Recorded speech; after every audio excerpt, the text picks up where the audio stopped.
ಸ್ವಾಮಿ ಶರಣಮಯ್ಯಪ್ಪ 19ನೇ ತಾರೀಕು ಸಂಜೆ 5:22 ಪಂಬಾಯಿಂದ ನೇರ ದರ್ಶನ ಅಂತ ಹೇಳ್ಕೊಳ್ಳೋಷ್ಟು ಜನ ಏನಿಲ್ಲ. ಕ್ರೌಡ್ ಕಡಿಮೆ ಆಗಿದೆ. ಇವಾಗ ನೋಡ್ತಾ ಇರ್ಬೋದು, ನದಿಲೂ ಕೂಡ ಕಡಿಮೆ ಜನ ಇದ್ದಾರೆ. ಇವಾಗ ಜನಗಳು ಬರ್ತಾ ಇದ್ದಾರೆ.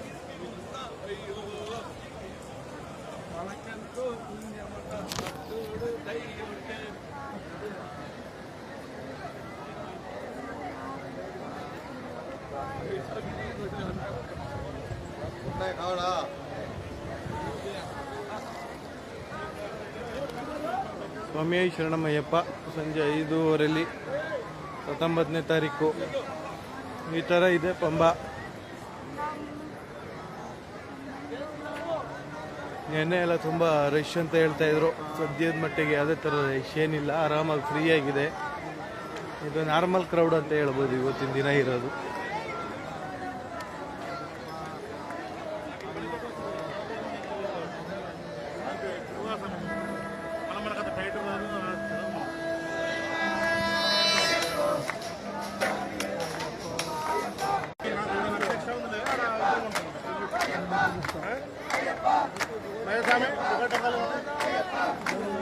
ರೆಡಿ ಆಗ್ತಾ ಇದ್ದಾರೆ.